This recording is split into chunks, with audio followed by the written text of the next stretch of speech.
이현주. 언주 누나 좋아. 아, 좋아.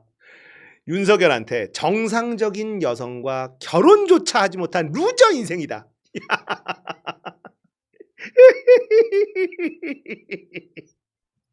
야, 센데?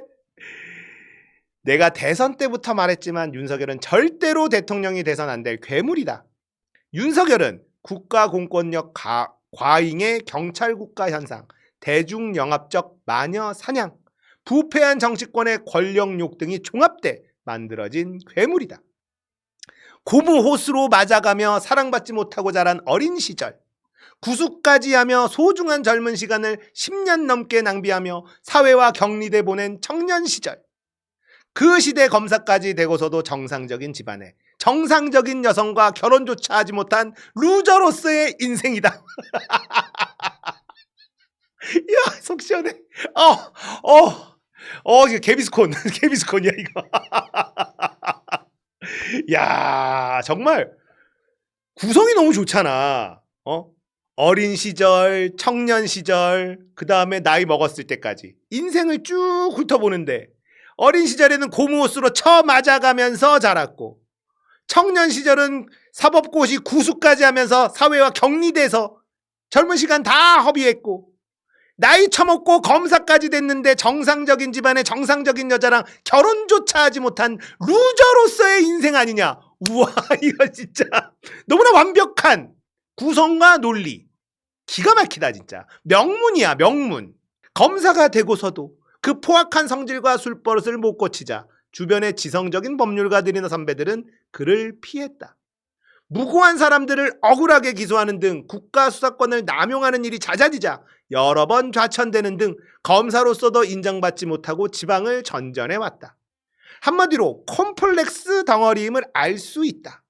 그런 인간이 국가 공권력을 손에 쥐고 무고한 사람들을 정의로 포장해 괴롭혀왔다. 많은 사람들이 속았다. 하지만 속은 것도 반성해야 한다. 야, 잘한다. 아유, 너무 시원하네. 너무 속 시원해. 야, 명문이에요, 이거 진짜. 민주당에서 이런 의원들이 좀 많아졌으면 좋겠는데, 지금 민주당 분위기 돌아가는 꼴상을 보아하니 한덕수, 최상목, 심우정 탄핵안을 내지도 못하고 있습니다. 그건 뭐예요? 민주당 내에서 아직도 역풍 타령, 중도가 이탈한다 타령, 이게 있다는 겁니다. 진짜 이런 말 하는 사람조차도 드물잖아. 한덕수 탄핵을 왜 안 하고 있는 거야? 저렇게 위헌과 위법을 일삼고 있는데 한덕수가 날아갈 가능성이 지금 꽤 높은데요. 일단 어제 헌재에서 한덕수 탄핵 정족수 각하됐습니다. 이게 국민의힘에서 대통령 권한 대행이면 대통령처럼 200표 있어야 되는 거 아니냐.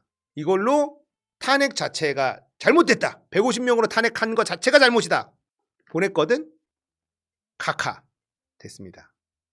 꺼져 한 거예요. 각하는 쳐다볼 필요도 없어. 심리를 할 필요도 없어. 그냥 각하예요. 6대2야 근데. 6대2. 정영식, 조한창 반대 의견 냈어.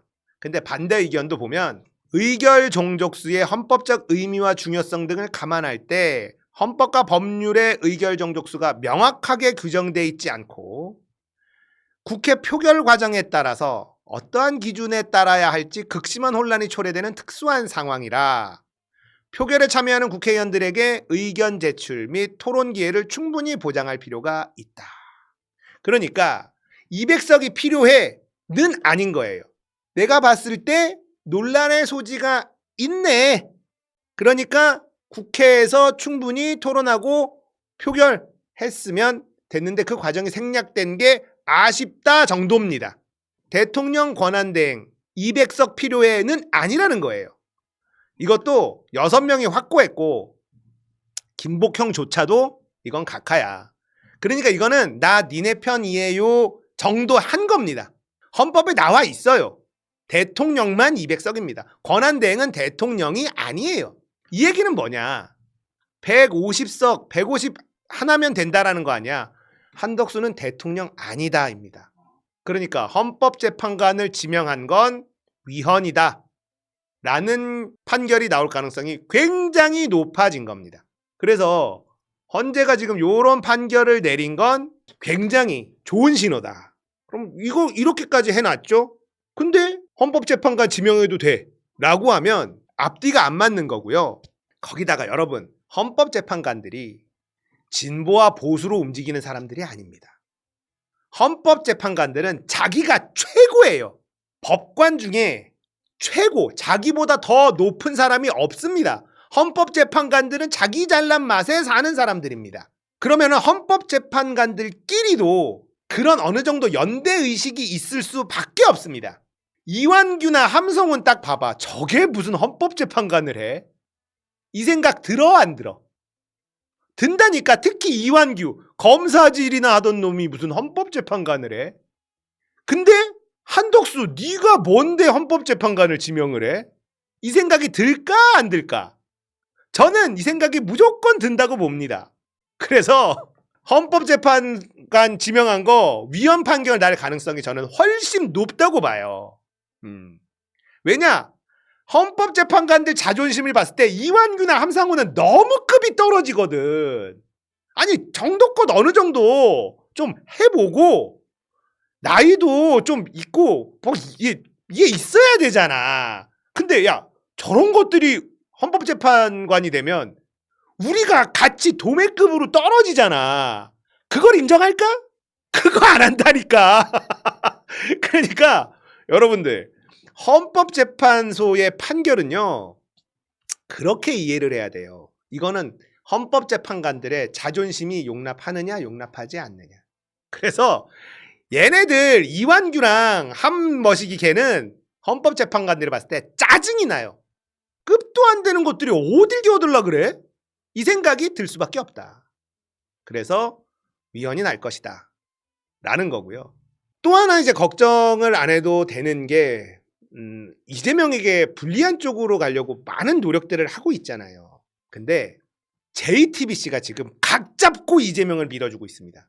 진짜 놀랄 정도로. JTBC가 어딥니까? 중앙일보. 중앙일보가 어디예요? 삼성이에요. 삼성이 이재명을 밀고 있다. 이거를 저는 확신합니다.